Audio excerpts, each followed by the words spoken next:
Please note, for maximum picture quality, it may be necessary to adjust the tracking control on your VCR.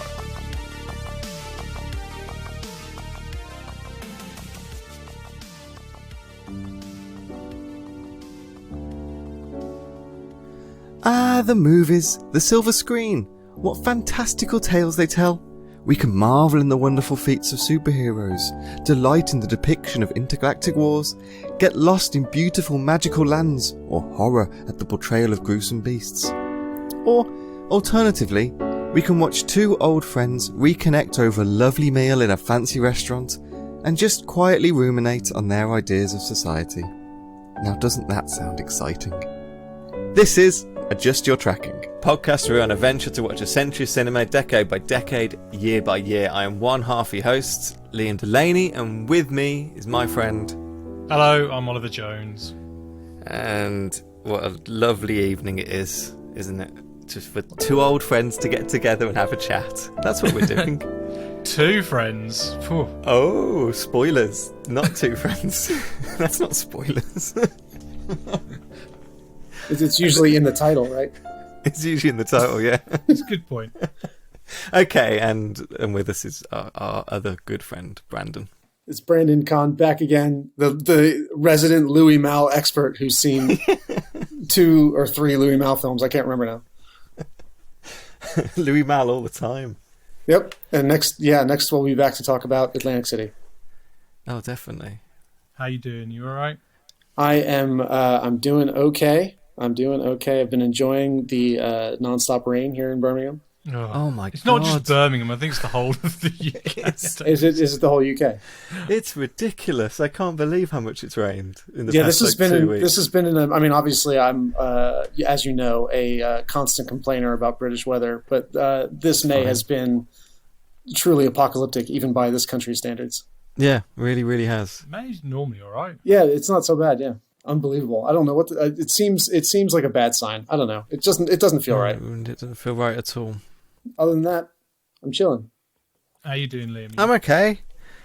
I'm okay. I didn't sleep last night, so I'm kind of wired today. So that's fun. And ready to talk some film. Yeah, let's do it. Late night sexy podcast. It's after dark, baby. After dark. Let's put on our sex voices. I had my first vaccination like 2 hours ago. Oh, cool! You're gonna pass out. Well, I got a phone call because my dad's friend's like a GP, and he was like, "We've like 14 people haven't turned up, so we've got to use them, otherwise they get chucked, and it's just a complete waste." And he was like, "Anybody in your family not had one?" It's like, my son hasn't had one, so my dad phones me up, and he's like, "Get to the GP now." That's awesome. It's all about who you know, isn't it? Yeah. No, I'm getting my second next Saturday. Your second? Yeah, I'm older than you, buddy. But how much? What year did this movie come out? Let's start with that. This is 1981. Okay, me and this movie are the same age. Yeah. So that's why I'm on this week's show. That makes perfect sense then. This is my birthday movie. Birthday movie. That's a special movie. Whatever. Hey, which one did we all have, by the way? What do you mean? What do you mean? Which vaccination did we have? Oh, it's in Britain, so you can only get the AZ, can't you? No, I'm Pfizer, baby. Pfizer, yeah. Both of you got Pfizer. Fuck off. Yeah. Yeah.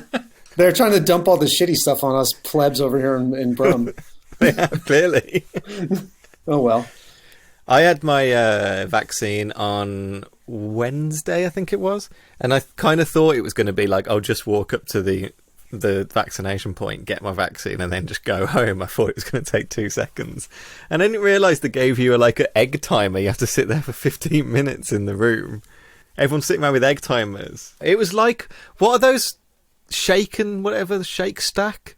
You know those restaurants, the burger places that give you little timers when your food's ready? It was like that, everyone's sitting around. Yeah, Shake Shack is the one. I just had to look at my phone and make sure that I just timed 15 minutes myself. Nah, because again, I was just at the GP here in Birmingham where they give you the shitty vaccine and tell you to fuck off. Get out. No, I think the other one, you don't have to have the 15-minute sit down. So they were very sweet. I take it back. All the volunteers there, all the nurses, they were really cool. Yeah, everyone was really sweet. My arm was dead yesterday, the day after. It definitely feels like a proper bruise. Yeah, I could barely move it. And I definitely had like the night before, I had like kind of sweats and headaches and stuff like that. Like, yeah, I'm looking forward to the second one. I'm looking forward to the second one. The second one's meant to be much worse, yeah. Yeah, I was going to be, so Ollie knows this, I was going to be filming that day.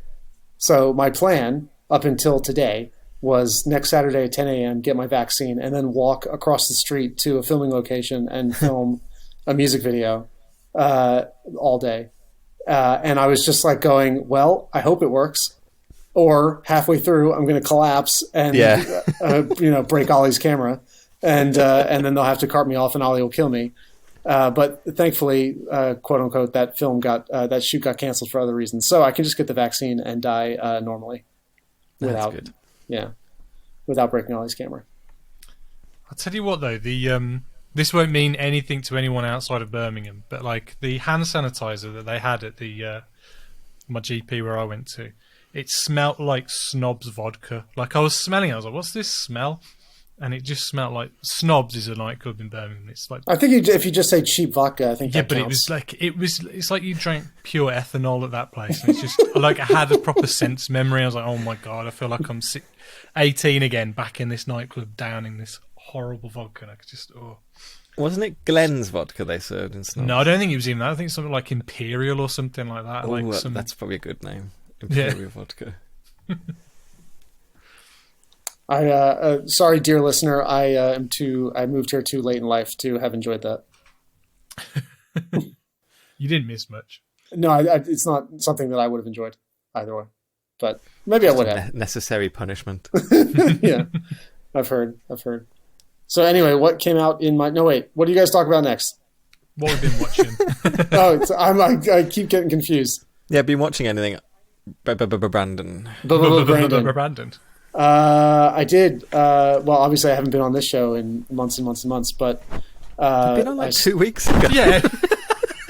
When did I last record with you? When we did like the 50s roundup. We didn't talk about that though. Oh, we didn't actually. True. That's true. All right. Anyway, just what have you watched in the last 2 weeks? Say then. Well, the two things that just popped into my head. I started watching the Underground Railroad, which is the series on Amazon. Oh, Prime. cool. Yeah. I've seen the first 2 episodes of that. It's pretty good. Difficult to sit through, so I'm taking it slow. Yeah. I would say, but pretty interesting, pretty fun. The first episode ends with the most out of nowhere music drop, like needle drop, that just like shocked me so much my brain couldn't wrap. Like I didn't believe it was happening. So it's contemporary then. Yeah. So it's all set in the 1800s, and the music is by the same guy that did the music for Moonlight and If Beale Street Could Talk. So it's lyrical and beautiful and classical. And then it cuts to black at the end of the thing, and it plays a song, one of my all-time favorite songs from 2001 or 2. And I was so shocked that at first it didn't register that it was happening.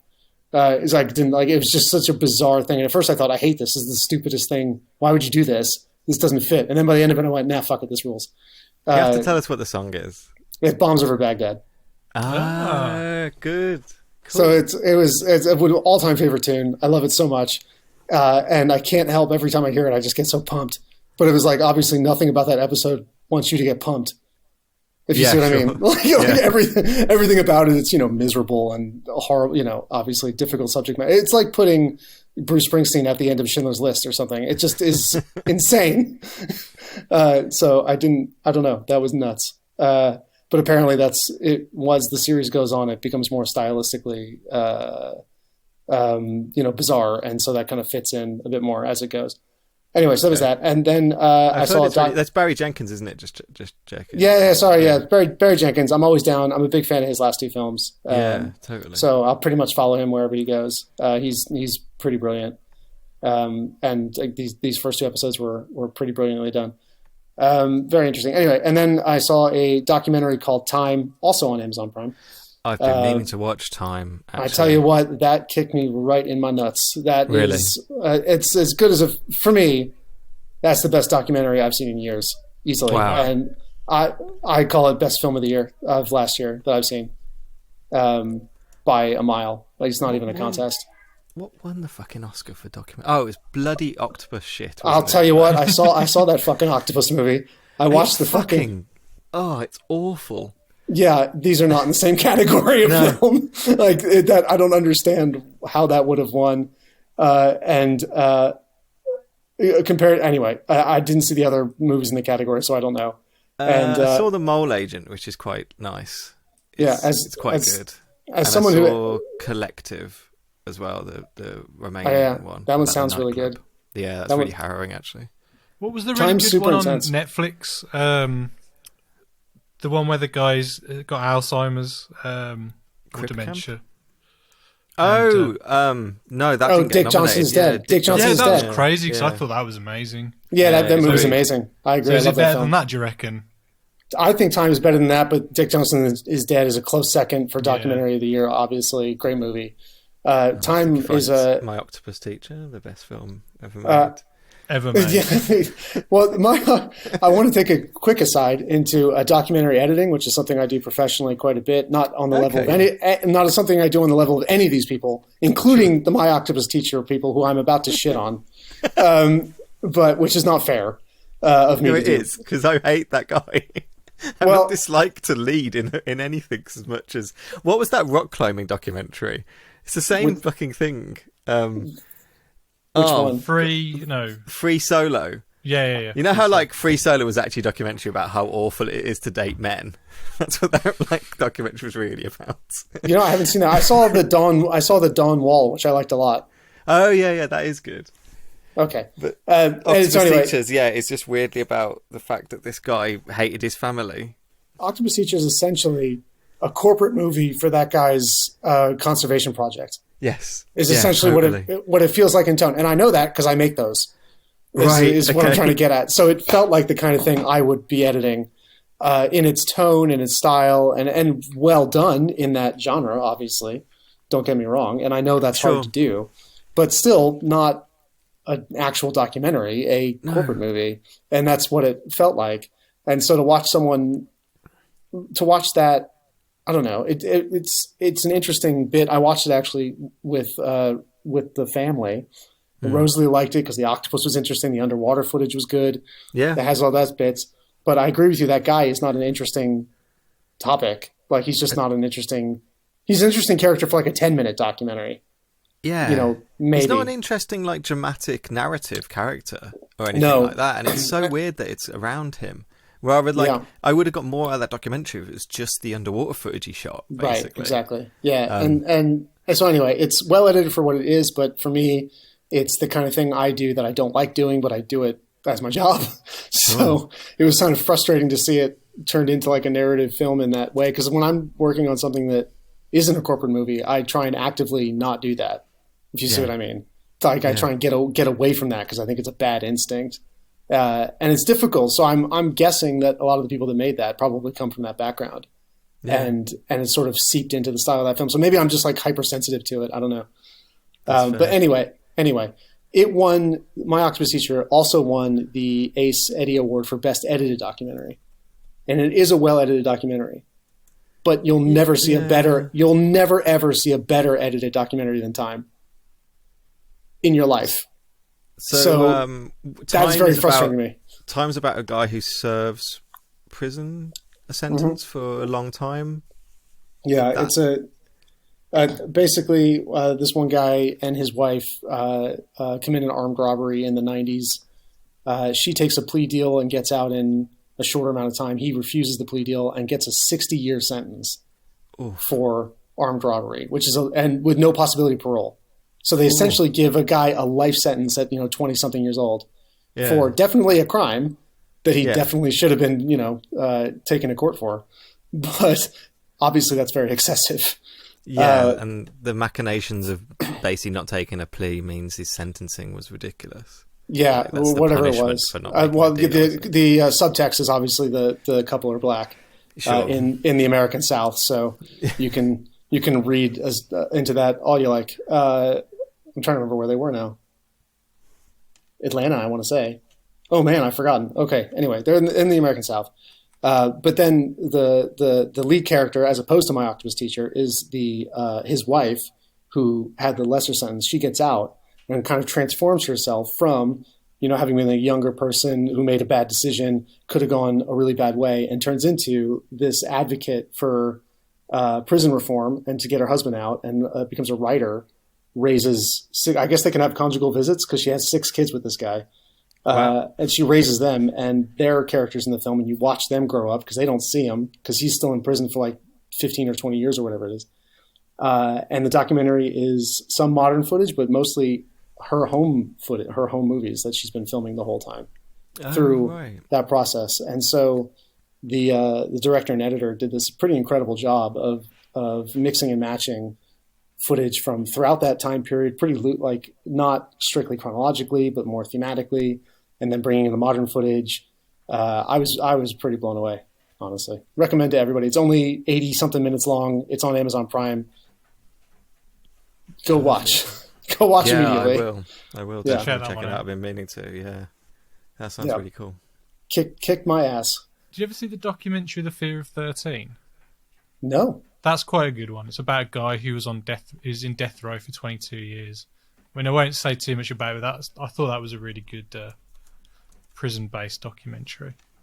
Fear of 13. I will check it out. Anyway, those are the two There's ones only that I would one person in the documentary, though. It's just one guy's story. You don't hear from anyone else. But he's a very captivating person. Cool. Those are my 2 big recommendations from the last couple of weeks. Nice. So what about you, Al? Well, carrying on with my Star Wars. Things. No, I've only watched 2. Carrying on from my Star Wars rewatch, I watched Attack of the Clones, which it's crap. it's kind of diabolical, really. Yeah. I think there's only one decent thing in that film that I kind of like, and that's Christopher Lee. I find him quite enjoyable in that film, but sure. Outside of that, there are. I don't think there's maybe Natalie Portman's costume at the end. I think she looks quite cool in her white suit and that at the end. But yeah, I like the water planet. I like the design of the aliens on the water planet. Yeah, but just the animation and the actual so look bad. of I just said design. The design is good. The design is good. The design is good. I agree. But it's just brutal. It's so brutal. It just looks terrible. And of course, there's Dexter Jetser, everyone's favourite cafe owner. That's the best Star Wars character everyone remembers. Yep. There's so many awkward animations of Anakin leaping. It'll cut from live action Anakin to this awful video game version of him launching or jumping on an animal or I feel really bad for Natalie Portman doing those scenes on I don't know, Naboo or whatever, because it's got Anakin riding around on a pig and stuff like that, and this is an actress who she's an amazing actress and she has to deal with this shit. I couldn't. Academy Award winner. Yeah, and she got nothing to do in those films. It's just surprising, ridiculous. There's more actual on set stuff than I remembered, an actual on location stuff. But the way it's photographed, it just looks it's terrible. The actual cinematography is so bad. It looks like absolute shit. And the Phantom Menace wasn't great, but it definitely looked better than this. So it does. I still stand up. That's the best one. I agree. I agree. I'm really looking forward to watching Revenge of the Sith when I finally get to it. I think they get worse as well. I think third one's the worst one. I think it's the most indulgent. I've ever told you guys that I've been physically to the spot where he delivers the monologue about the sand. Oh, you've actually been? Isn't that in Italy or something? Yeah, it's by Lake Como in northern Italy, and we visited there 2 summers ago. Me and the girls and my sister and her husband. And just because of Attack of the Clones. Yeah, no, not at all. We went there because my brother-in-law was at a conference in Switzerland or something, and we just picked this area as a place where we could meet up.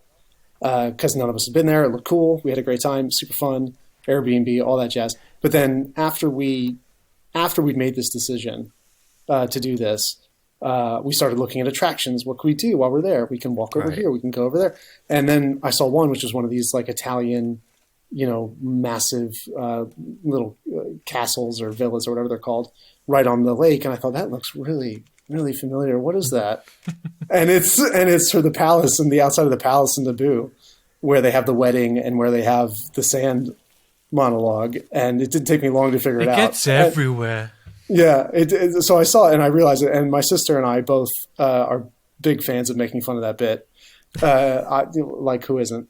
So I messaged my sister Lauren, shout out to Lauren, and we both just started freaking out and screaming and going like, "Oh, we have to! This is amazing! We have to do. We're going to drag everyone to this place." So we walked from the Airbnb to there. Lovely walk, lovely place. I highly recommend it. I can't pronounce what it's called, so look it up. Who cares? If you Google, Attack of the Clones Italy, you'll find it. And so, yeah, we reenacted saying we took pictures of us miming hating sand. Like we were pretending like we had sand in our hands and we were really like sad about it in the same exact spot where they filmed that. A proud moment of my life. That's great. That's great. Yeah. It's the bit where he's like, after he's killed like all the, the sand people. What are they called? This shit is absolutely Tusken Raiders. Sociopathic. Like, this scene. When he's like, I killed the men, but not just the men, the women, and the children. I hate them. Your acting is like, exactly the same. After he's like admitted to murdering many people, she then comforts him. Yeah, this is insane. This scene makes me like vomit. Actually, like he just goes, "I killed kids," and she's like, "Oh, that's cool. Let's hang out." Let's hang out. You're a little sad. Maybe I can fix him. That's crazy. I think this was about when my daughter, who's now 12, tried to watch these like a year ago when we got Disney Plus. I think because I never show them to her because I can't stand them. But she's seen the originals, obviously, and the sequels and the cartoons and read books and all types of stuff. So she knows the universe very well.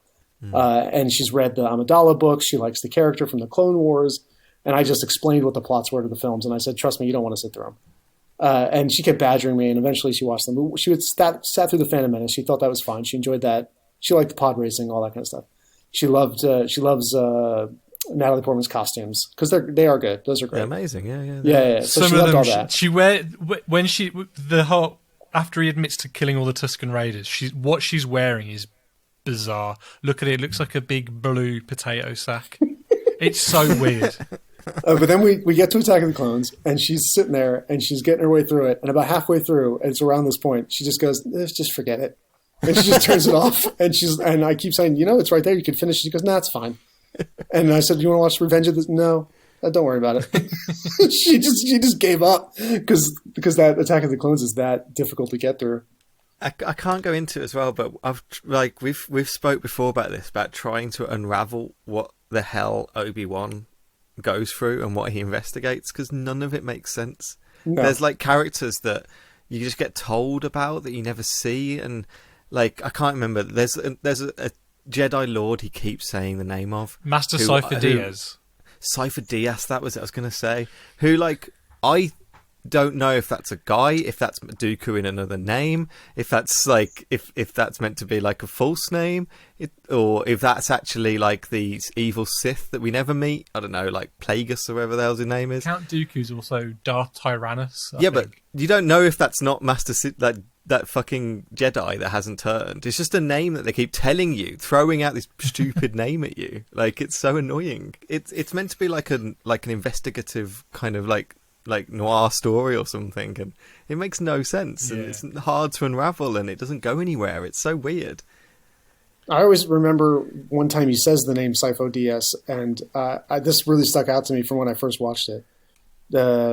Samuel L. Jackson and the Yoda characters look at each other real like they know what's up. Yeah. And you're like, and I remember thinking, oh shit, that's gonna be a thing when I first watched this 4,000 years ago. And it was never a thing. It's never a thing. Never a thing. It's just like it's that one look, and it never comes up again. No, and they don't do anything. They're like, I don't understand how they get given like a free army by a mysterious like Jedi that they don't quite know, and then they're like, yeah, sure, we'll use the free army. Like, great, right, we're the good guys. Like, let's go commit weird war crimes. This sounds awesome. Well, I assume Master Cypher Diaz. Well, surely. I mean, we can get into the whole backstory that Palpatine is clones. Can we please Surely not? He's the one who instigated it all because I don't know. It's It's a Fuck it, pilot. it makes me angry anyway. It's not worth it. It's not worth it. Back away. For my money, it's the worst Star Wars film. But anyway. Oh, yeah. So last week, I did my whole... I got James to pick a number off my unwatched Blu-ray list, and he picked Winnie the Pooh. Then you got mad at him, and it's you who put that on your list, so you can't get mad at him. I really enjoyed watching it. It's Well done. It's really nice. So instead of being an actual film, it's like 3 25-minute shorts put together to make like one feature film with, and I think they animated some extra bits to kind of string it together. But it's really nice. The animation's really cool. It's kind of that like late 60s, early 70s Disney animation where they kind of, instead of like when you do your rough, then you kind of, you know, go back over it and kind of neaten it up on a cell or whatever. They created a new process, and I think they did it with maybe 101 Dalmatians, maybe, or Jungle Book, where they kind of Xeroxed their kind of sketches and then they were able to paint over that. So they kind of, the line work's all a bit rough and a bit sketchy. And I like that. It's cool. And that's cool. It's kind of got some meta elements into it as well, because like it's kind of framed that it's like they're walking around the book in certain shots, and they'll walk from page to page, and like Tigger will be stuck up like up a tree or whatever, and then the narrator will turn the book upside down and he'll kind of fall on to the floor without like hurting himself. And there's a character who's like a gopher, and they keep mentioning that he was not in the book originally. Like it doesn't matter about him because he wasn't in the book originally, and stuff like that. This is a film. I'm pretty sure this is a film I watched a lot when I was a kid. Well, it was originally like 3 shorts, and they were like shown with different like feature films, like in like a little thing, and they kind of compile them together. So, Brandon, yes, you get to pick a number between 1 and 173, and I will watch that film for next week. 172. Oh fuck! What is that?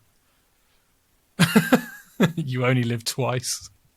What the hell is that? Is that James Bond? James Bond. The Bond movie. Yeah. I'm sorry I did that to you. Who's the Bond in that one? I think it's Roger Moore. That's a isn't good it? Bond. No, that isn't. Oh, it's Connery, isn't it? It's Connery. Yeah, I think. That's okay, a good then. one.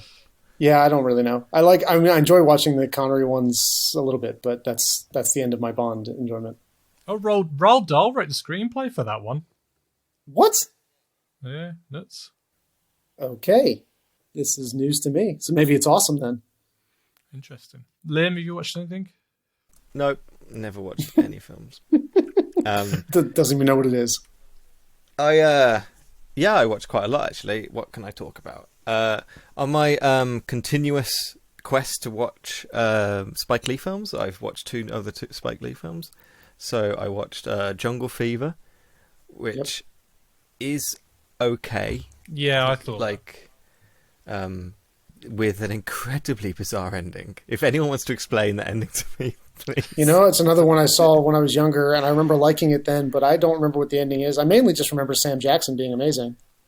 Yeah, Sam Jackson's brilliant in it. It's probably, is it maybe one of Sam Jackson's first kind of leading-ish kind of, really supporting like dramatic roles. In my head, this was his breakout role, but I wasn't quite old enough to like. He might have had another movie before this. I don't know.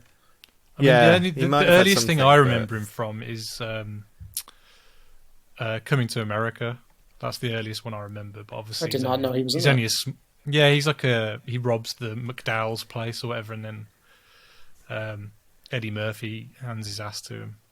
Oh no! Because he's in Mo Better Blues really briefly as well, but he's also in like Goodfellas and School Days. I think he's in as well, really briefly. But I don't know which is this is quite a significant role in Jungle Fever, which feels people like it. It put him on the map for sure. In my memory. And he's playing very much what he would say, his history. He's playing like a drug addict, which he was for years. So he's drawing from all that. He's really good in it. Wesley Snipes is really good in it, but when is Wesley Snipes bad? Like, he's never bad. No, he isn't. He's and he's great in it. It's just the film is just. It's one of those Spike Lee things that he's put too many ideas in this. Yeah. Like, and it's just packed, punched full of them, and it's a little uneven because of that. It's like it needed to be like about the kind of relationship aspect of it, is almost takes a sideline to the kind of other issues of the film, and the issues with the Italian family, and the issues with the drug dealing and the black family, and the issues with the kind of his ex and the women, and it's just, and the workplace issues as well is a big part of it. It's just, it's got too much going on. So it just felt a little uneven. And the end of the film is just fucking bizarre. Like, literally, I don't know what's going on. I don't know if he's dreaming, I think. But someone comes up to him to ask for some money, like a kind of like begging or a prostitute. It ends, I think it's his daughter. And Wesley Snipes just screams no into the air, and then it ends. Like, is that really it? Wow. And I was just like, well, that's an ending. Like, and I don't know if he's like dreaming about the crap future she might have, or it's actually real, or what. Like, it's fucking bizarre. It's very bizarre. But and flip side to that, I watch Crooklyn, which I think that might be the best I've watched, actually. Well, no, but it's really good. It's perfect. Yeah, the best I've watched, like, because I haven't watched Do the Right Thing yet, like, and stuff. So, but at the moment, it's really shot up my rankings for Spike Lee. Yeah, Crooklyn's super good. Is Delroy Lindo in that too? Yeah. He's the dad? He's the dad in it, right? Isn't that the one that's kind of more like his most autobiographical one, kind of up to that point? Yeah. At least, yeah. Yeah, it's about his child in the 70s, though the lead is a young girl. So it's not like strictly autobiographical, but it's at least it's picking elements from his childhood in like the New York in the 70s. And you got like Delroy Lindo's playing like a jazz musician, and Alfre Woodard. Alfre? Do you say Alfre? I only know her from Star Trek First Contact. I don't know. She plays like the mom in that. And it's kind of about their relationship, and they've got 5 kids growing up around New York. Delroy is like, because he wants to be just a jazz musician, a really happy dad and stuff like that, but he's like frustrating because he doesn't, take stuff seriously enough in the family, and it's just going through their lives.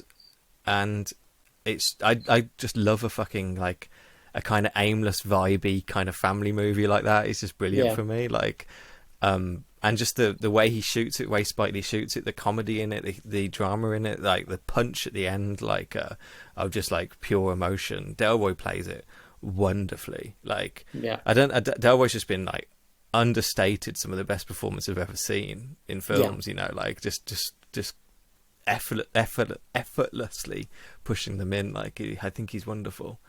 He's great. Yeah, I loved it. I just absolutely adored the hell out of Crooklyn. Like, really. I also heartily recommend Crooklyn. I'm a +1 on that. What else did I watch briefly? Take This Waltz. Have you seen that? Yeah, the animated one. No. Oh, hang on. Take This Waltz is Sarah Polley, isn't it?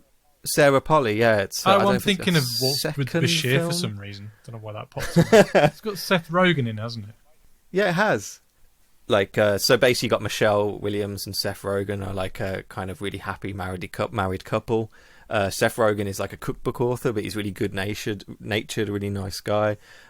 Michelle Williams is kind of like, almost like her comfortability in this relationship is like crushing her a little bit, really. I think that's the best way to put it. She meets like Luke Kirby, who plays like a neighbor who's like an artist and a bit mysterious. And like she just starts kind of throwing her relationship away with Seth Rogen for this guy, basically. It's Sarah Silverman's in it, who plays a wonderful dramatic role, which I kind of would like to see Sarah Silverman do more, because she kills it in this film. It's a type of kind of relationship, type of kind of romance film that I don't see quite often. Like, no one's the villain in this. Seth Rogen's wonderful at being this good-natured man. You don't hate what happens to them. You don't know what's going to happen to them. You don't, I'd really recommend it. It's really, really, really good, actually. And I can't quite understand why I haven't watched it before. It's one of those. It took me a long time to watch. And the only other film I watched, I guess to round it out, is I watched The Monster Squad from 1987. Wow. Shane Black written film. I forgot who directed it. Yeah, it is Shane Black written. Yeah, I didn't know that. Directed it. I tell you what, that was in the year that came out. That was my favorite film. Really? They in that actual year. In that year, yeah. It's basically Goonies with the Universal monsters, isn't it? Kind of. I hated it, if I'm honest. Yeah, I really did not like it. I think it's a film. If you see when you're a kid, you probably got a bit of nostalgia for it. But if you watch it, kind of, there's a lot of a lot of the dialogue is very dated. In the opening of it, there's like 3 F slurs in like the first 5 minutes of the film, and I was right, great. Yeah, no, I was like 6 when that came out, and I was watching that, and I think about this all the time. Like, I would love to watch Bill and Ted with Rosalie. But they throw an F slur in there because it was such a common thing at the time. It was a word I had to because I grew up in New Jersey in the 80s, so this was a word I had to get out of my vocabulary once I got older. You know what I mean? Because it was so normal. Yeah. In fairness to the Bill and Ted, on the commentary tracks, they mention it and they talk about it. They kind of regret it and stuff like that. Yeah, of course they do. But it's important to note that it people didn't think they were doing anything wrong at the time. It obviously was horrible. Yeah. So it's in all these children's movies, and you just cringe right into your own soul every time it happens. Totally. It was, I didn't really have a good time with that. But it's just like with Goonies, and people will string me up for this, but I loved the Goonies when I was a kid, and I've gone back and watched it. I can't fucking stand watching it. It gets on my nerves so much. It's all right. It's okay. Crazy story. I've never seen the Goonies. Good. I don't know how that I actually don't know how that happened, but that's what happened. You watched the Monster Squad instead. I did. That's the deal. Is Fred Savage in the Monster Squad, or is he in another one? No, he's in Little Monsters. Little Monsters. All right. Yeah. Little Monsters was my true love. Monster Squad was just okay. Yeah. I thought, God, I'm not sure I've seen Little Monsters actually. It's not very good either. I'm sure it's horrible. But when I was 8 or 9, that was the shit. Whatever it was. Good stuff. Good stuff. That's basically what I've watched. I've watched a couple of other things, but we're not here to constantly just list films I've seen. So we're here to talk about a film from 1981, which was directed by Louis Malle. So welcome back on the show, Louis Malle. And it is My Dinner with Andre. See, that's why I think that people have affairs. I mean, in the theater, if you get good reviews, you feel for a moment that you've got your hands on something. You know what I mean? I mean, it's a good feeling. But then that feeling goes quite quickly. And once again, you don't know quite what you should do next. What'll happen? Well, have an affair, and up to a certain point, you can really feel that you're on firm ground. There's a sexual conquest to be made. There are different questions. Does she enjoy the ears being nibbled? How intensely can you talk about Schopenhauer at some elegant French restaurant? Whatever nonsense it is.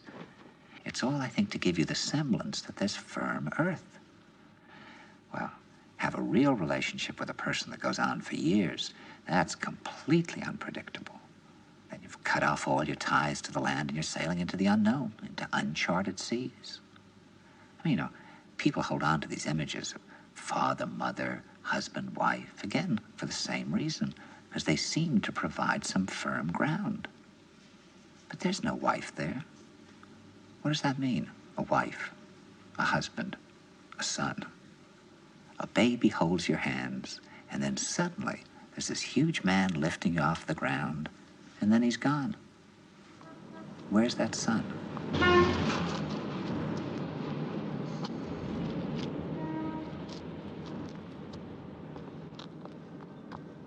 The life of a playwright is tough.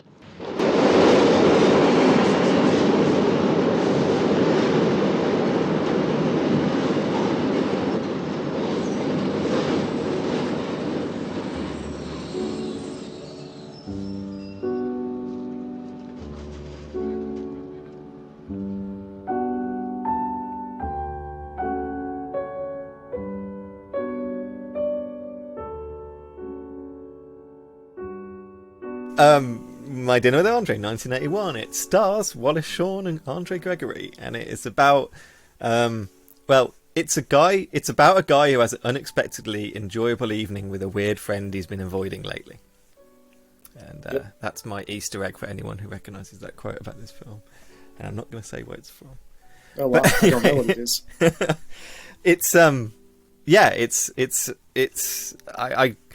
It's a good film to pick to talk about, isn't it? Loads of things happen. There's a huge plot to get through. Huge plot to get through. It's There's a lot of world building. Oh, tons of world building. The orcs are fucking sick in this movie.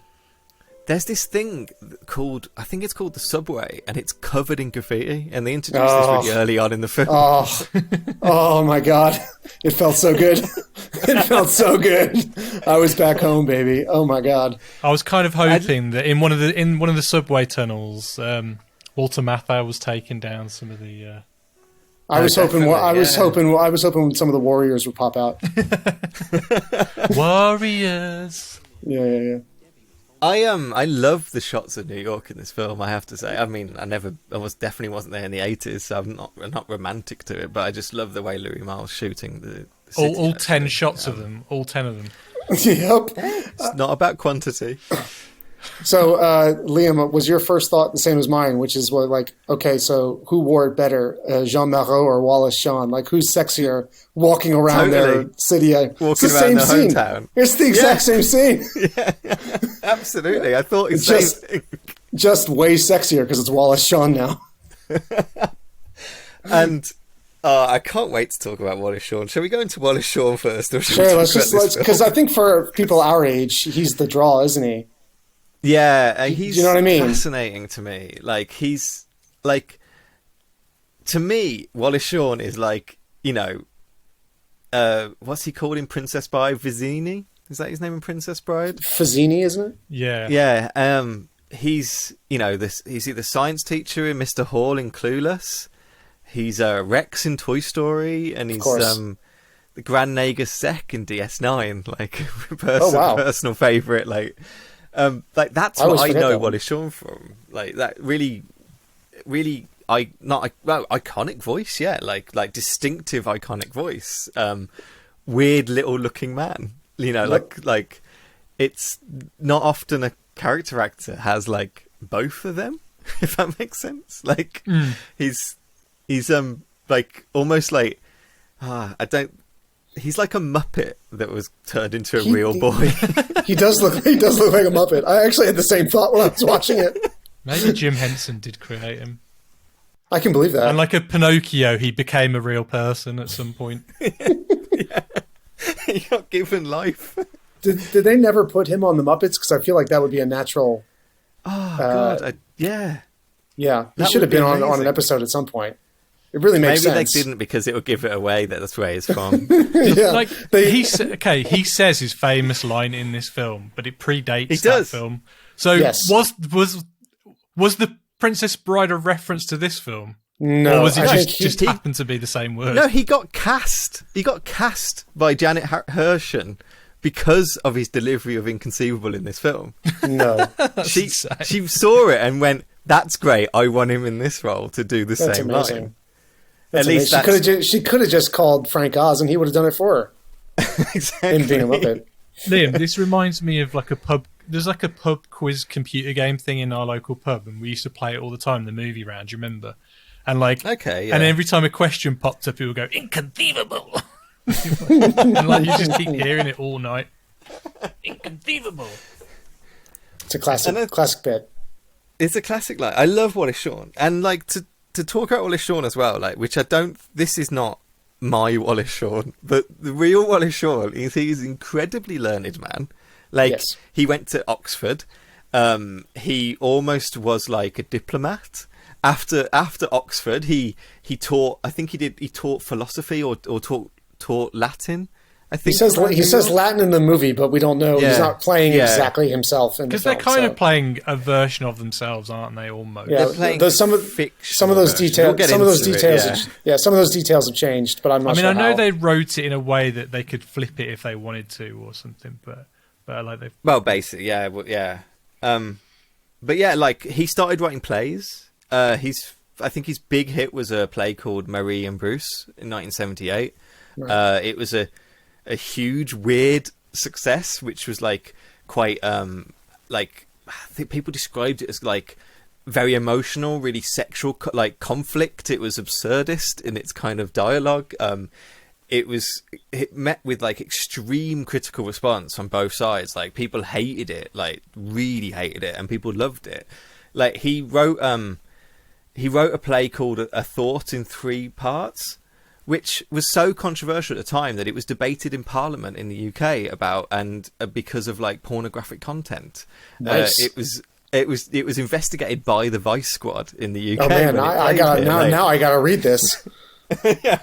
He won like an Obie Award for like another play in 1974, Our Late Night. Yeah, so that might be his first one. Like, it's just, and then as he kept on writing plays, they became like overtly political, overtly kind of about like psychology of he's a giant of like writing, of theatre, like in what's crazy? A proper like man of letters, you know. Like he's a man of letters. I have never read or seen one Wallace Shawn play, and I keep meaning to because I do like him as an actor so much. Have you?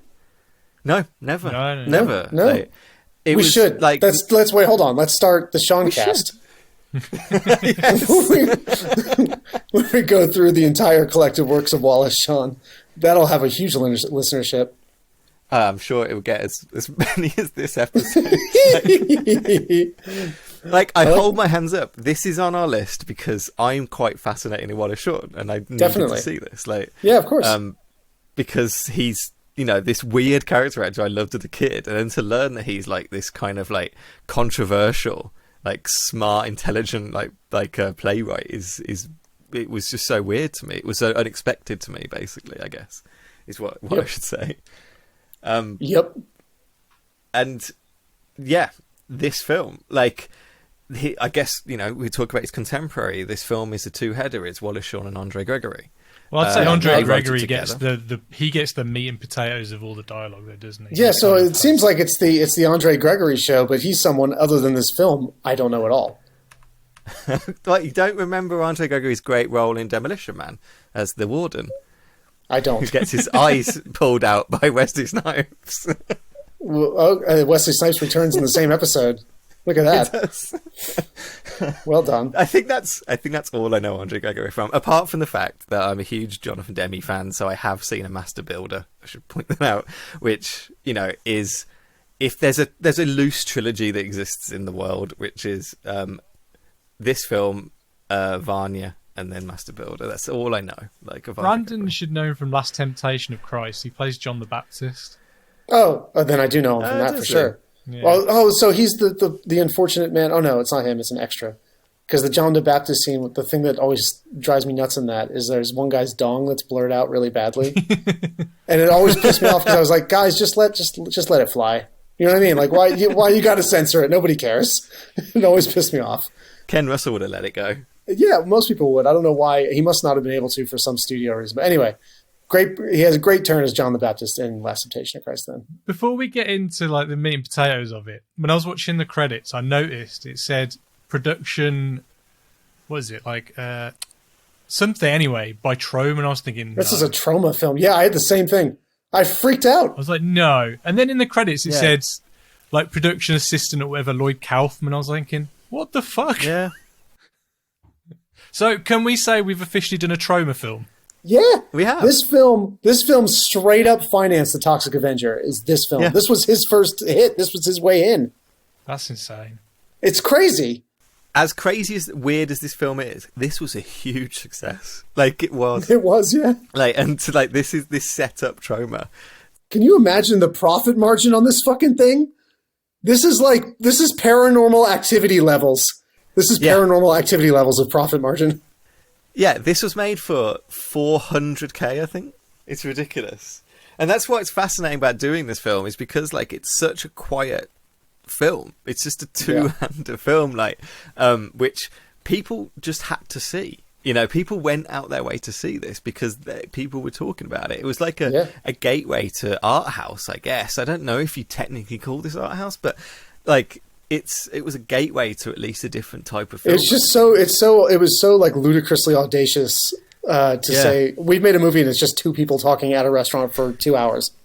And if you can boil it down to that one sentence, and it sounds so ludicrous that you're like, well, I got to see if they can pull this off. And then and then a lot of people said, and it's also good. You know, and I also liked it. And your first reaction, anyone's first natural reaction is, what the fuck are you talking about? That's insane. So you want to see it for yourself. So it has this like built-in marketing almost to how kind of stupid the idea is, really, and the fact that They pulled off. When I was younger, I always confused this with Waiting for Godot. I thought they were the same thing. Yeah, right. Yeah, totally. They just got completely conflated in my very young head. This movie and Waiting for Godot got conflated into the same thing. I'm not 100% sure how or why, and it took me decades to sort that out and to understand they were different. They were different things. I like to talk about like Andre Gregory, the other contributor to this. Like as we say, like this film was written between Wallace and Andre. They recorded their conversations, so they recorded them on tape, or they kind of like wrote kind of scribbled notes about what they were talking about, and slowly they threw this back and forth to make the script. So Andre Gregory was the other playwright. He was known at the time, and I say known. He was a theatre director. That's what he did. Like his big directing piece was Vanya, which became the second film of this, Vanya on 42nd Street, which is a film about making of that play. So it's another kind of twist of reality. This is important only because of like content of this film, but he was born in Paris in 1934 to Russian Jewish parents. Right. That's a big part of his like background. He was famous for doing like Alice in Wonderland adaptation, and he used to have a theatrical company called the Manhattan Project, which he directed Our Late Night, which is the first play Wallace Shawn wrote. So that's how they started that relationship. Shortly after, Andre Gregory got kind of tired of the US because he said that he was seeing fascism rising in the US. So that led him to just abandon New York theatre scene, and he left the country for a while. So that's the kind of basis of this film, really. That's kind of where it comes in, and where I love how people like this call it the theater. It's never just theater, or like it's never my job, or it's never. And it's always the theater. It's so serious. I always find that really funny. And it's a continent you can go to. That's the thing about listening to these two people talk about theatre, is the fact that it's very serious. Like it's very, very serious, and you either live there or you don't. Like you leave the theater. Yeah. That's what they keep saying. He left the theater. And they say it like you say it like in the hushed tones of someone who like killed their own father or something. It's a very big problem. Well, it's like a divorce from a marriage, isn't it, or something like that? Like, you love it, but you kind of become But like, don't you think like the way they wrote this script though? It's like they kind of went out of their way to like any cliche possible was like written out of it, or like not even thought about. Like, do you know what I mean? It feels like there's no cliches whatsoever in this film. What kind of cliches do you mean, I guess? Well, I don't know, just like any kind of normal, like in a typical film that you'd see, like, you know, typical structure and stuff like that. It's just completely devoid of that kind of. I'll tell you what, though, it's full of cliches of like New York independent theater, though. I guess so. Like it's definitely it's 100%. Like everything Liam just said about the history of it, it's in the tradition of people like Wallace and Andre who are just absolute But that's why they probably put it on film then, because to make it to kind of different in that respect. I was looking for this. I can't quite work out why it was put on film. This is one thing. It doesn't make a lot of sense. It seems like it should be a play. It should be a play, right? It seems like it should be a play, but it wasn't a play. They wrote it for film, and I guess that's where like our third collaborator comes in, is Louis Malle. Like Louis Malle. We covered before on this podcast. We covered in one of his early films. Was it his first film? Early film. It anyway, was his second, I want to say. Maybe second, yeah. Elevator the Gallows, anyway. So he'd had quite a successful career at this point, really. His biggest films he'd done in France, and worked his way through kind of films. He'd worked his way to America. He'd just done the film Atlantic City, which was a wild success in America at the time. And he got offered this. This was offered to him to film.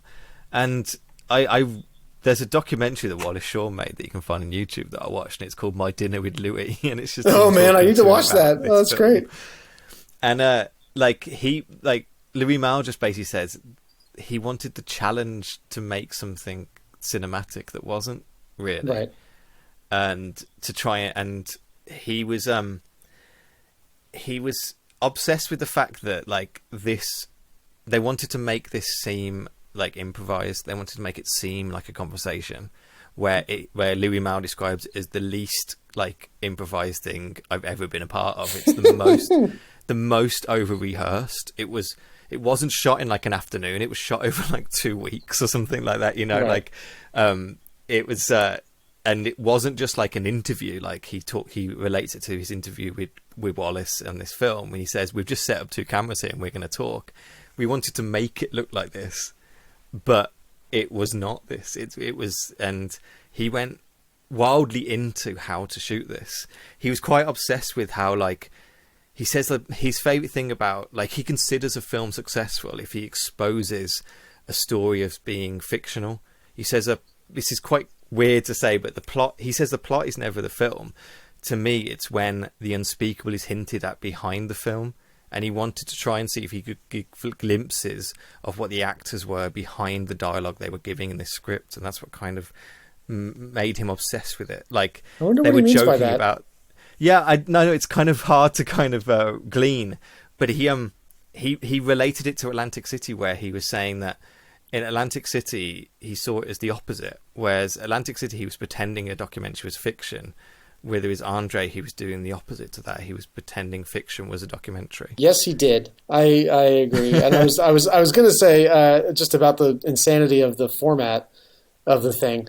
This film does stand out, but it's not like unheard of for there to be monologue films, stand-up comedy, feature length kind of thing. So, and again, back to the theater that these guys come from, one-person shows, two-hander shows that are this long. So I think for Wallace and Andre, this is a completely normal plot. Like, this is a completely normal thing that you would put on. But for Louis Malle, obviously, like you said, he had to like think of it really intensely for it to make any sense to him. Yeah, totally. And he was like, I don't want an audience leaving a film with more answers than questions. I want an audience leaving a film with more questions than answers. Sure. And he said this script spoke to him in that way, that he could kind of shoot this and an audience could leave questioning more and asking of themselves and asking of like the stuff covered in this film. And that's what really drew him to Wallace's and Andre's script, which I think makes sense. I get that. Yeah.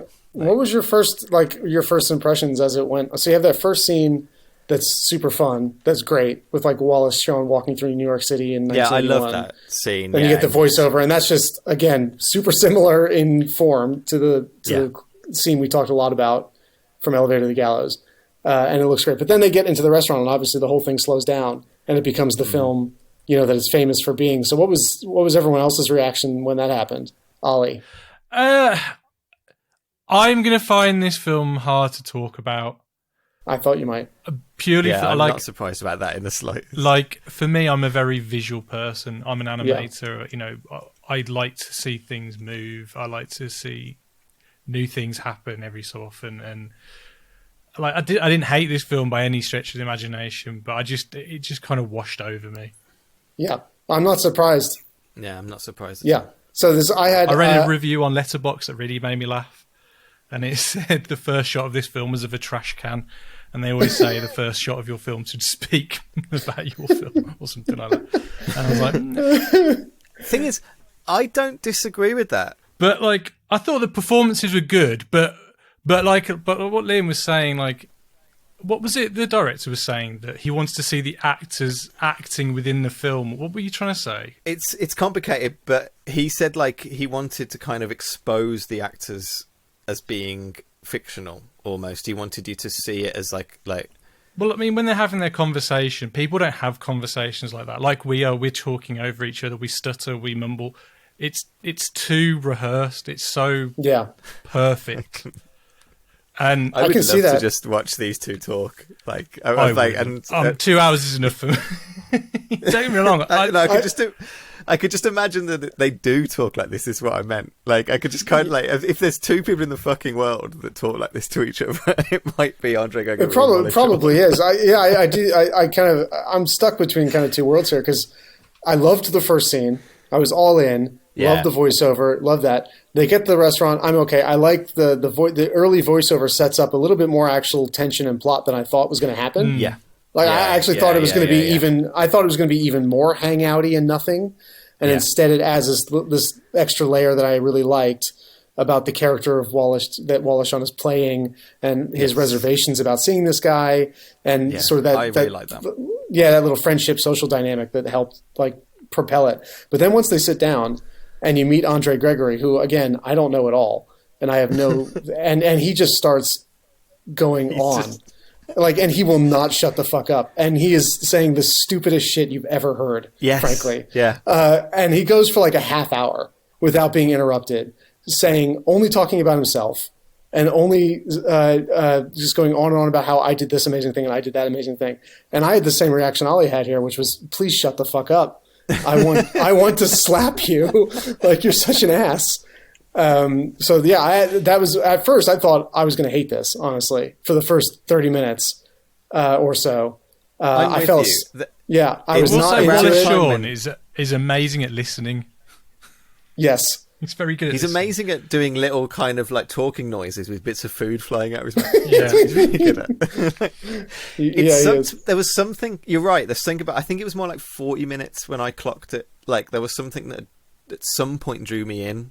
And it's kind of like that first 40 minutes where Andre is just going on about these esoteric kind of new agey cults that he kept on joining. It's just like it's all these like over the top Poland all these like stupid like fucking immersive theater workshops where they think they're finding God by like singing songs, and I fucking hate it. I hate that stuff so much. That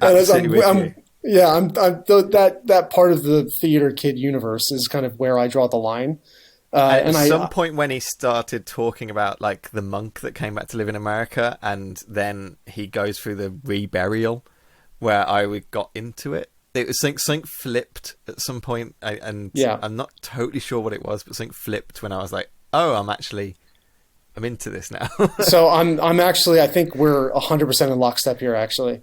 So the Japanese monk story happens, which is memorable. Everything before that is kind of a blur. I've almost already forgotten everything he said. But I do remember the Japanese monk story. I did not like that story. It came off as a little bit racist and a little bit weird. Yeah. But just not that interesting. Like a lot of the stories he tells in this first 30 minutes, they're just not very interesting. And it's then like classic Orientalism, isn't it? Like mysticism of that kind of little like bit. The East or something like. A little bit, yeah. Which a lot of this film is, because it goes on about Tibet a lot, about mystery of Tibet and stuff. Which I guess fits in for like this time period. Really, it does. Like, it seemed his character, and I think as the film went on, I think maybe that first half an hour was on purpose. That his character is just quite egotistical and way up his own ass, and I think they were doing that on purpose, but I'm not 100% sure. But 100% right for me personally, right after that story is when he talks about the reburial one, which is another. Like when it starts, I'm like, oh my god, he's talking about another fucking immersive theater workshop that is another new age piece of bullshit. Can Wallace Shawn talk now, please? But halfway through that story, the story's still stupid. But his performance changes, and he starts getting he goes from being really smug and pretty insufferable for me personally to being really intense, and it seems like his character went from just going, "Aren't I great because I've done all this shit," to having like a proper emotional something, and the camera zooms in slowly at this point as he's talking about being buried alive and unburied, and his performance is like he's shaking with like intensity, and for me personally, I was like, all right, okay, I can grab onto that, and then immediately after that, Wallace Shawn starts getting to talk, basically, and then it becomes a little bit more of a dialogue, and they bounce off each other more, and you learn more about their characters, so for me, the film rebounded at that point, and it didn't become an all-time classic for me whatsoever, but I enjoyed it a lot more after that point. I don't know, Ollie, did you like get into it a little bit later, or was it still a just little like bit more? I was thinking that Wallace Shawn would I thought he'd have a bit more of truth bombs to throw at him at the end, and it didn't quite. I thought he was going to go a bit more heavy, but the Andre character, he came across as quite insecure, I think. Yeah. Like, you know, Yeah, because he's that's always agreed. talked about, I Yeah. met this person who showed me this place. It's all about, like, nothing was ever like a first-hand thing for him that he decided, I'm going to do this. It's all like, I met this person and he showed me to do this and do that or whatever. And I don't know. Whereas Wallace Shawn's character is just kind of, he just goes along his day and just kind of, he's the master of his own destiny. There's like, Yes, once there's you- 2 points to that. Like, there's one where like, Andre Gregory says like 7 out of 8 people I met that day said how wonderful I looked, and one person said what's wrong with you, and I couldn't shake that one person, like, and I'm still not able to shake it. So I think you're right. Like, he is incredibly insecure. I think it's like insecure to his like absolute core. And him telling these long stories about how amazing these immersive theatres were, how amazing this kind of Stanislavski or whatever, like Stanislavski, art, yeah. like, yeah, thank you, like kind of improv scenes that he wasn't doing in character, he was doing in character of himself, like asking myself who I am and why am I here. That's all in play of his insecurities, of him not trusting himself. And then later on, Wallace Shawn has that amazing bit, I think, where he goes on about like, but how can I enjoy my day any more than my nice cup of coffee? Like, Hell yeah. what, Yeah, so like, who are what you to judge what is how my pleasure relates to your like, you know, Yeah, like Yes, this how is- can I- you say this that is- my this cup is- of coffee isn't as good as your climbing up Mount Right. Everest? Do you know what I mean? yeah. Yeah, Why do yeah. I need This is more than to that? me. Yeah. The film really switched on at this point. I think this like 30 minutes or 20 minutes where there's conflict between the two guys is really fun. I think this is probably, I assume most people like this, but I don't know. The conversation got really intense. They got a little bit more poetic, a little bit more honest. I love this bit so much about like, there can never be anything better than this cup of coffee. I don't need to do this. I don't need to go to Poland and get buried alive. This is all just theater of your own life. This is a theme they talk about a lot, which is also pretty interesting in the second half here. My favorite section of this is from the same bit, I believe, where Wallace Shawn says, why is Everest more real than New York? They're both real. The cigar shop next door is as real as the top of Everest. And this bit's amazing. And he says, if you could walk into that cigar shop and fully experience it, your head would explode. Yeah, Which yeah. I You'd thought that was a fully really experience beautiful. that as much as Everest. Like, Yeah. I thought that was really beautiful. It reminded me a little bit, Liam, of the F for fake bit that we liked so much about Chartres, the cathedral. yeah, I mean, you're right. as a person who hasn't really left, pretty much, I've grown up in the same town, and I haven't really moved far. I've moved like 50 yards away from my parents' house. That's where I live. But like, so I really relate to Wallace Shawn. Like, I'm a very content person in terms of, like, obviously I'm not. I aspire to kind of do well with what I'm doing as a living, but in terms of where I live and how I live my life, that way I'm very content. I don't feel like I need to, like, I travel, I go on holiday and stuff, but I don't feel like I need to go abroad and spend a month because I've got friends who've gone to Japan for like a whole year or gone to Australia for a year. Now, it's great for them, but I don't feel like I need that for me. Do you know what I mean? So I very much relate to the Wallace Shawn character. Yeah, I really appreciated that point of view. I appreciated that a lot. I thought that became an interesting debate. But I like that, though, because sometimes when I'm chatting to all these people who go abroad, and they kind of do monologue at you, like Andre does, and it kind of makes you sometimes feel a bit inferior because you're thinking, well, should I do that? It's what's right for different people is not right for everybody. Do you know what I mean? So yeah, and it's nice to know that in this film there was a person who had a counter argument to that. Yeah, I liked and how they ended up, and obviously this is where all the writing and the rehearsing and everything comes in. The contrast between the two characters gets sharper and leads to like this interesting like meat of the discussion in the second half of the film, which became way, way, way more entertaining. All the bit that you just talked about, the difference in their personalities. The one guy has to do all this nonsense to try and feel alive, and Wallace Shawn just needs his cockroaches and his Subway and his coffee, and he's good to go. That's my boy. I love it. I love it. And they're talking about like kind of like like how you live. If you live habitually, like, are you not conscious about like taking in your surroundings and conscious about who you are?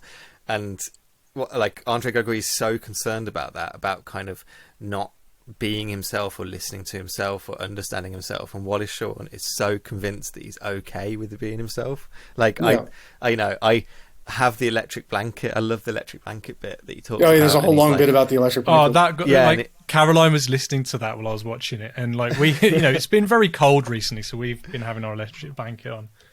And I have as she was like, I'm not turning my electric blanket off for anyone. Fuck that guy. But I loved him saying that it's not comfort for me. Like it's something false. It's something that doesn't bring me comfort. I get that. I get like what he was saying. Like I actually relate to that kind of message. Like I like that Gregory went on forever talking about like, but the cold is good, and the electric blanket's just like it's putting you to sleep, and you're in the Matrix, and you got to take the red pill and all this kind of shit. And Wallace Shawn goes, but I like the blanket.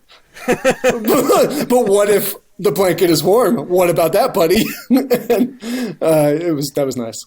And it's like it's giving you a lovely time that's protecting you from the world. And if you protect yourself from the world too much, you don't see how your actions affect other people. I like that.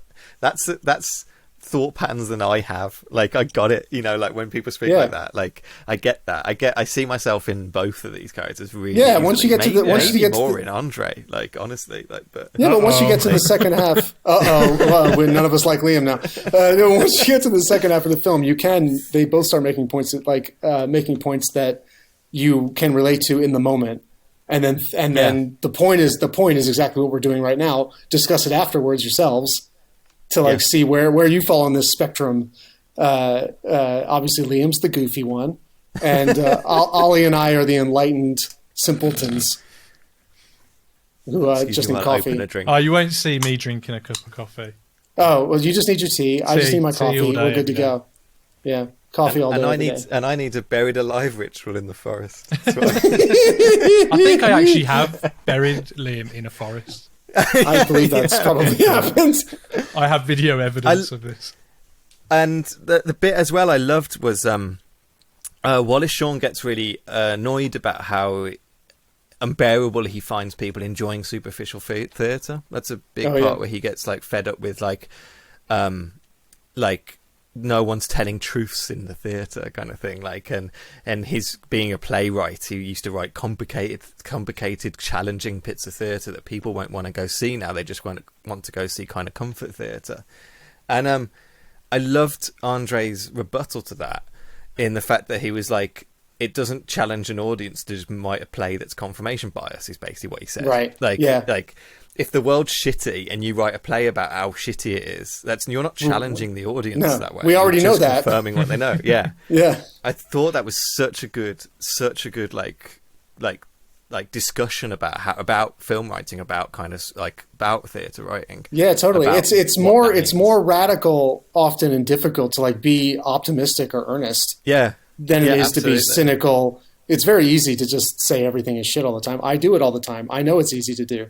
It's not easy to go like, but we can make it better if we do. You got to put yourself on the line.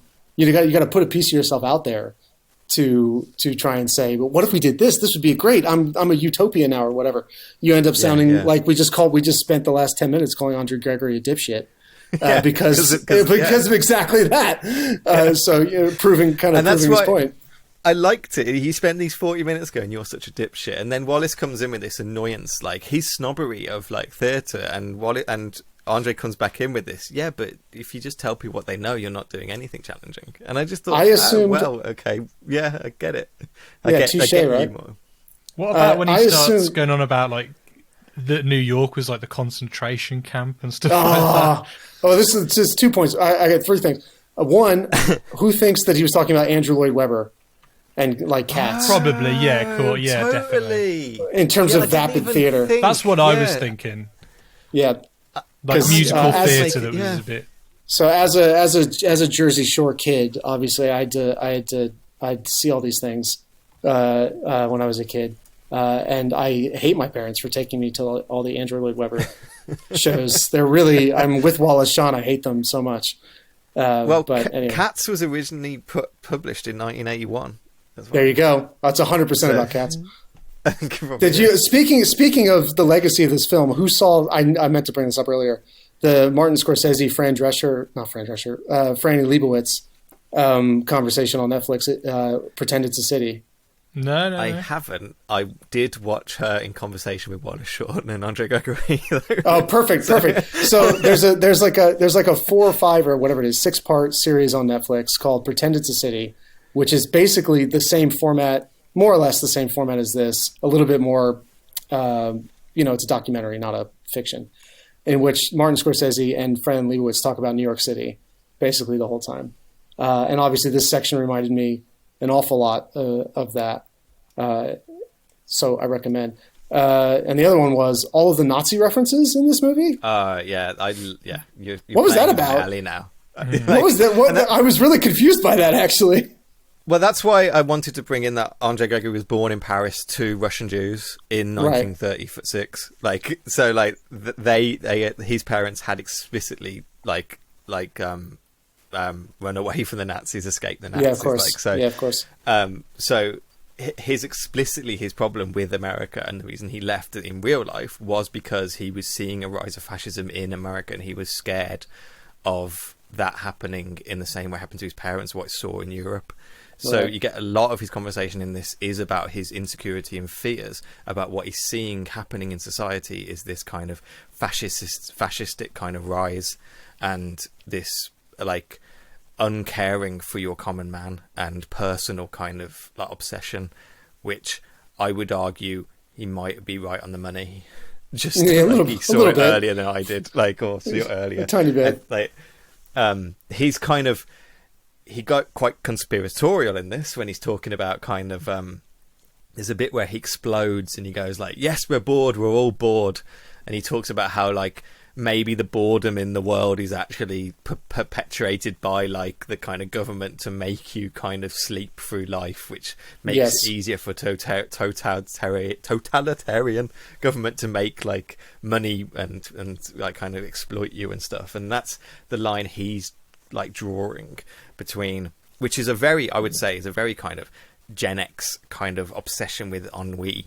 They talk about this they talk about it a lot in this script about how people are bored. I think there's a line where he goes, "Things very rarely go haywire now," and I was just going, Christ, mate! What I would give for some fucking ennui. You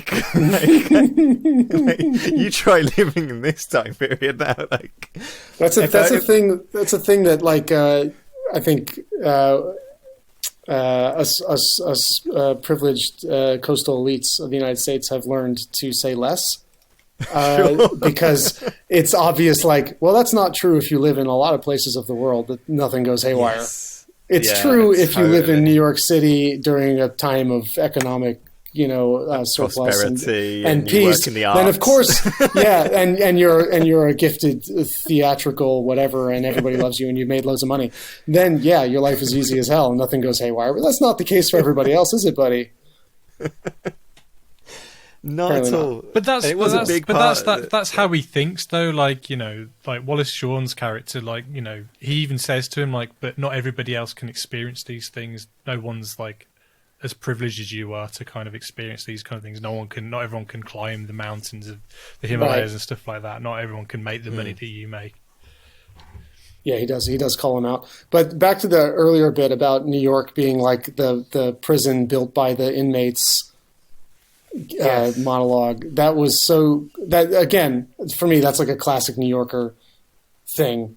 That's what everyone who lives in New York thinks that about New York. Every single person who lives there. So thinks everybody outside of New York's trying to get in there, and everyone inside New York's trying to get out. Is that the? No, we're not actually trying to get out. But we know we should. Well, I mean, I did. No, yeah. Well, I did leave. So I guess, we all have eye patches. No, everyone thinks I should leave this place because it's clearly insane. But a lot of people don't. There's a bit later on which I really loved, where I think it's the bit. It's difficult to kind of put your finger on it, and I think it's probably something that'd be more rewarding on a rewatch. And I have been told it can be more rewarding on a rewatch. Hold my hands up! I haven't got any plans to rewatch this. It's a long thing to rewatch, but there's a bit that clearly gets into Wallace's head more because of the ending of the film, And I think it's the bit really where like they talk about kind of science, and they talk about how like oppressiveness of like rational thinking and not just living in the moment a little more. And I love how I think it's Andre who says this. I didn't write it down who said it, but I think it's Andre who says like he hasn't been living, he's been acting. He's just been like he's been living by acting. He's just been acting as me, you know, like and playing the role that he has been told he plays. He does a bit where he says like he words it quite confusingly in the script, but as far as I can tell, it's like he talks about your wife, like that's just a term, like who are they kind of thing. Like you just put a role on them. That's your brother, that's your wife, that's your friend kind of thing. He talks about people in that kind of broader sense. Doesn't it end? Doesn't the conversation end on this bit? Yeah, I think it does. I can't remember if this is the bit where the waiter comes in and asks them if they want espresso or not, or if it's a bit later on. But it's, to me, like to build up to this,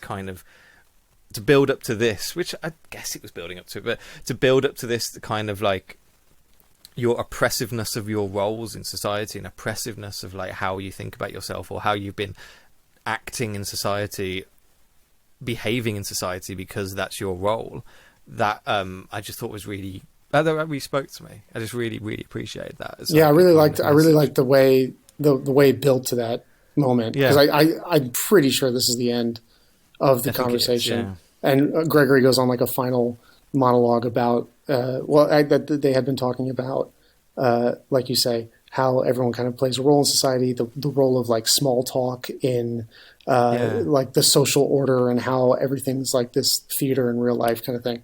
And then Andre Gregory continues, and I'm pretty sure it ends on like, you know, your wife, what does that mean? Or your husband, what does that mean? Or something like that. It ends on that note, a question, then it cuts away. Like there was an idea that people hold on to ideas because they tell themselves that it provides stability. But what does that actually mean? What stability is that idea? Like, and there's the suggestion in it that maybe that stability actually is yourself or something, or your history or your surroundings. You know, like something physical you can make real, like Ollie was saying, like, or like you were saying about the cigar shop. That kind of like holding on to something that makes you real is better than just your ideas, just your kind of like washy ideas about things. Well, it's like when he's on the taxi on the way home, and he's like reminiscing about like he was like, I got my first suit in there. I ate ice cream there. It's like those kind of things that kind of. I loved the ending. Yeah, I thought it was great. Really loved that ending. I love the way he was shooting New York. Like it reminds me of 400 Blows in a way, like staring up at the city, and now he's looking at the city in a completely different way, as you say. He's not just staring at his way home. He's staring at a place that he has connections to and memories, and he loves. You know, I guess. It's a great way to end it. It really is. And then the final thought is his wife, isn't it? He's like, I tell my wife about my dinner with entree. Yeah, I'm gonna tell Debbie about my dinner. Cut to another 2 hours of Wallace Shawn saying exactly all the same stuff to his wife, and then now it's a 4-hour movie. What a strange little artifact of a movie, really. Like, we haven't really touched on it. I'd like to say that, like, I thought Louis Malle's direction was wonderful. Like, and I've heard people critique this for not being a cinematic film, and I can totally get that. But I think so much of the decisions he was making was so cinematic in this. Like, everything's thought about. And the way the camera casually moved around, I just felt was delightful. Like, if that makes sense. Like, Ollie, you were trying to say something. Well, I was going to say, if you overshoot this, it's kind of it doesn't need it. It would just be showy for the sake of being showy. And like I said beforehand, like they were trying to strip out cliches. I think they just wanted to strip it down to its bare minimum. Do you know what I mean? Definitely. And just let the conversation tell the story, really. Did you? I read that they filmed this in an abandoned like warehouse or something, and it was freezing cold. Really? It surprised me. Yeah, it's not actually a restaurant. They dressed it. Apparently, it's a restaurant now. Oh wow! Okay, and so apparently the bit about the electric blanket was specifically good because they were pretending not to be cold the whole time. The two actors, they were wearing long underwear underneath their suits to try and pretend to be warm. I wonder if they shot multicam, if they had several cameras set up at the same time, or what. I think they must have had two cameras. The interview that I watched, he did said he had a 2-camera shoot. Why wouldn't you? That would be crazy. Yeah.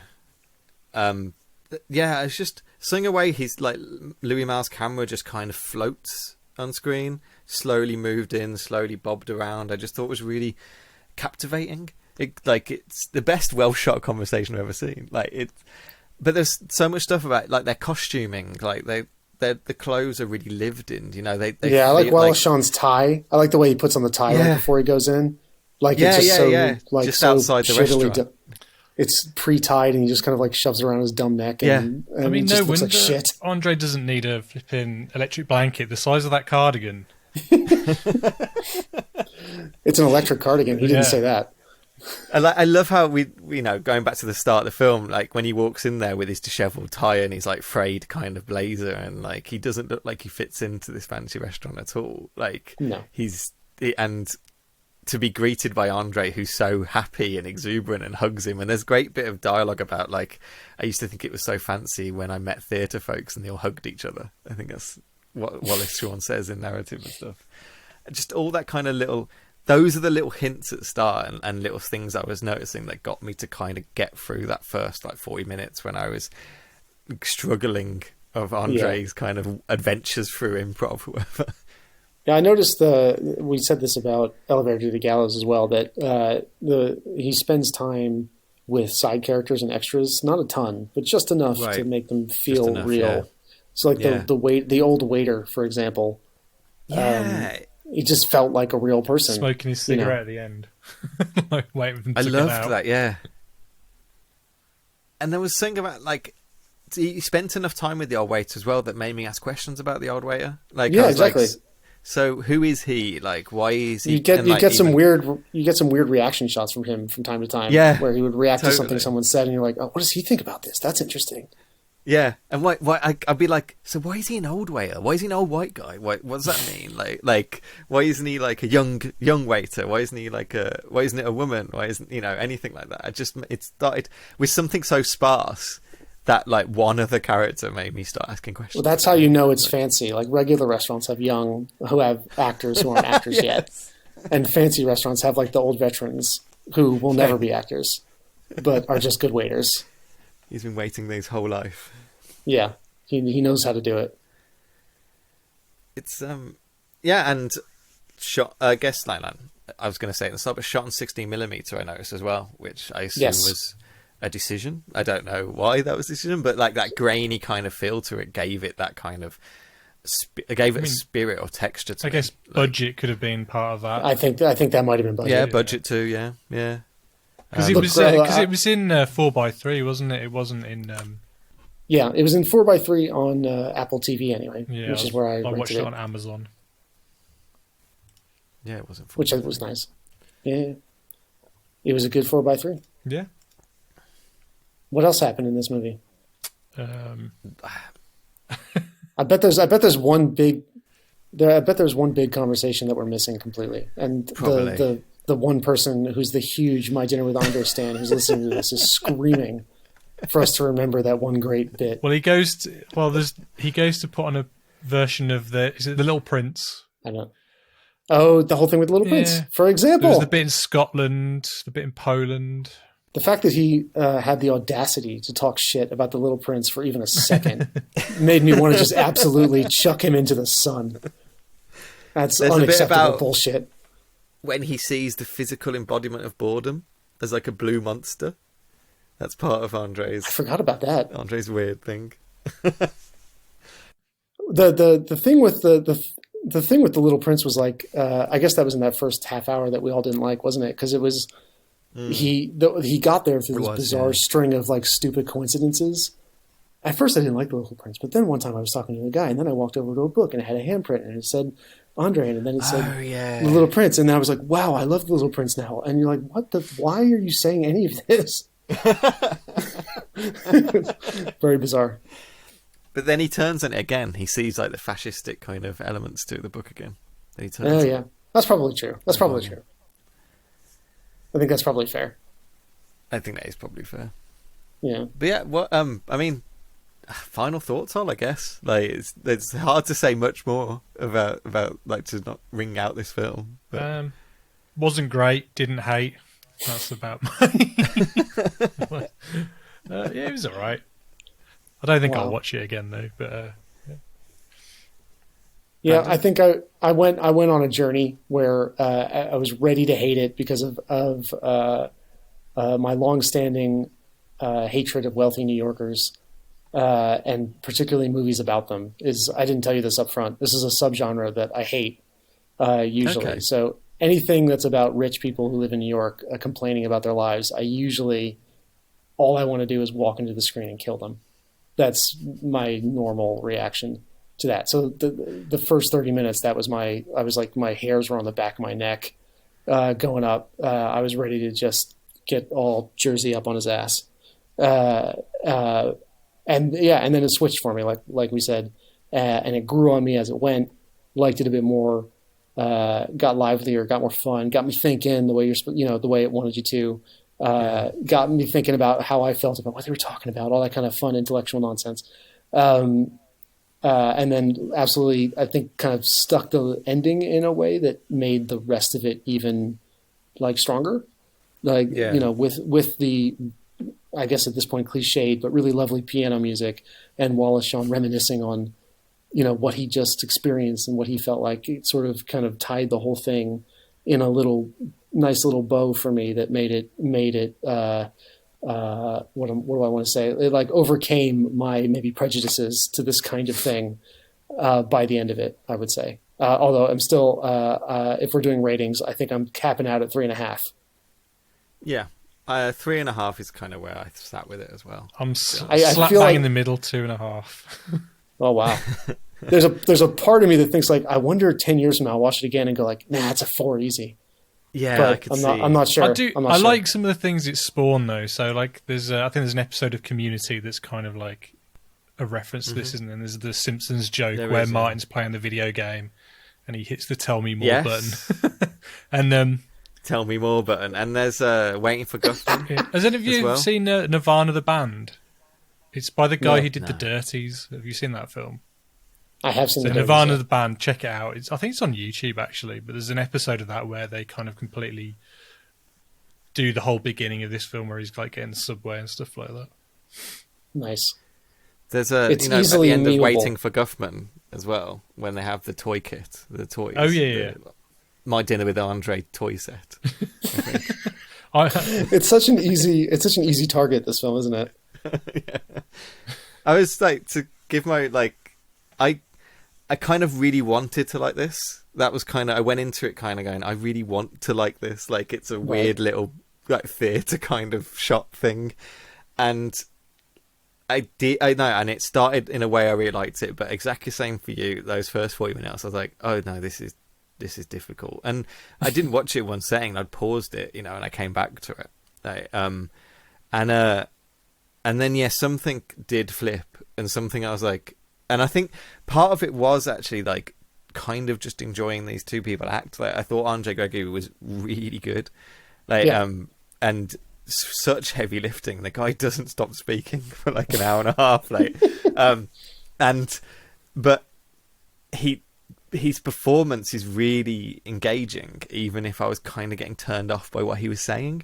Yeah, and then the little switch of like when it switches, and then Wallace Shawn comes in and starts rebutting this guy's like worldview, but also then sensible kind of like rebuttals to Wallace's rebuttals. I was like, oh, I'm getting into this. I don't mind this. This I understand this. I get to the last 40 minutes, I had a much easier time with it, and as you were saying, then the ending just really does cap it off so nicely. It's such a smart way to end the film, and really kind of made it just tie it up in a bow, I guess. Like just made it work. And it makes you feel like you had dinner with Andre. We didn't we all really? Yeah, we did. We did. In our hearts, we all had He didn't dinner. pay for my dinner, though. Was that a power play by him at the end to pay for the dinner, do you reckon? Or Yes, that was an absolute dick move. Yeah, but it allowed Wallace to get his treat taxi. himself to a taxi. That's very true. Yeah. That is a big treat. That's a serious treat. Because I think he was going from the Upper West Side to Yeah, the if he Upper got East the Side. That's not so subway, bad. he wouldn't have been able to appreciate all of his memories of. You wouldn't have That's any true. any happy memories on the subway. No, you don't have too many of those usually. What yeah, I guess it's one like I guess it holds up in the way that like my kind of cultural understanding of this film was a weird little like two-header film that kind of works, and yeah, I agree with that. It does kind of work. It does kind of hold up or something. It does kind of work with it all. Yeah, it ends up feeling like a film. You know, at the Yeah. end, if you feel like you've been on a journey with these two characters, even though it doesn't actually have any plot to speak of. They don't have any real conflict or any. There's other two-hander theater pieces that turn into movies like. Oh God, I've just forgotten it. Michael Caine and Jude Law did one. Did Never they? mind. Anyway, yeah, and it was a remake of one where Michael Caine was the young one in the '60s. Okay. And it's really fun, and it doesn't matter. Anyway, there are other movies that are just two or three people, all Sure. the way through. But they usually have a bit more plot going on, or there's some kind of deception, or they have to figure out something about the other person or whatever. And like Ollie said before, they stripped all that out and just made it about their personalities and a realistic dinner where there's nothing on the line and there's no no consequences. There's no narrative to hash out, but you still feel like. As Wallace Shawn is talking about it, that you've been on this little journey with this little dickhead and his cool friend Wallace Shawn. That's my review. That's a good review. I do like how he wasn't quite sure how to eat his dinner Yes, definitely. because he didn't realise how small they were. What is it, quails? What? Yeah, the quails. There's a definite kind of 80s like art, was it like kind of joke about posh food in this? Like, The food looked But awful. it kind of reminded me of watching Eraserhead the week before, because there's this weird scene where they have dinner, like the main character has dinner at his girlfriend's house, and they're talking about these man-made chickens, and they're these little chickens that when they stab into them, like blood pours out of them, and they're animated. Their legs start moving. That sounds great. Honestly, I can't stop thinking about Eraserhead. It's like becoming one of my favourite films. Honestly, I loved it. Oh, nice. How do you think it? I mean, my dinner with Andre is pretty much the same thing, I assume. Oh yeah, very Same- similar. it's number Yeah, one. very similar films. There's the waiter shows up in Eraserhead with his basket of wine as well. I need to get me a wine basket. That was one of the I things need I a thought wine while watching this. basket. Yeah, that was one of my thoughts watching this film. I need a knit tie and a wine basket. Oh, knit ties, and a weird bread roll that doesn't look like bread. There was partway through this when I'm listening to Andre Gregory talk, and I'm going, God, I hope I don't sound like this when I tell stories. You definitely do. I think I do. I hope I don't. I had the exact same thought. I was like, man, I got to learn how to be a better listener, so I'm not like this guy. It's very important to me. I need to listen more like Wallace Shawn. Yeah, definitely. Be the Wallace Shawn you want to see in the world. Yeah. What did they say in Hamilton? Smile. What is it? I can't remember what he says now. Talk less, Talk less, smile more. And as my dinner with Andre showed us, it's the greatest city in the world, etc., etc. I've actually just bought tickets to go and see Hamilton, so I'm looking forward to that. Oh, well done. Congratulations. Thank you. I'm very happy for you. I have not done that. Is it in London? I assume. Yeah. It's for Caroline's Cool. birthday. Oh, nice. Well done. Well, when she listens to the podcast, she can find that out. Well, no, it's her birthday next week, and so this She doesn't won't listen come to out this till after. And plus, Caroline's never listened to this podcast. She's got a friend No, of course not. who's got like her own podcast, and she promotes that on her Instagram and whatever. Not once. She ever. No, that will never No, happen. it won't. No chance. Doesn't have same over here. There's no way. Not going to happen.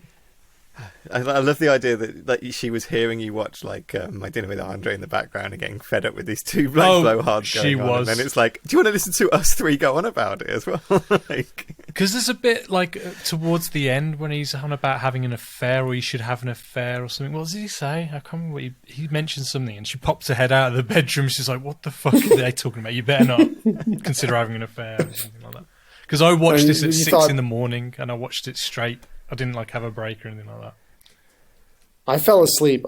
Twice. It took me 3 nights to watch that, which is not great. My dinners with Andre.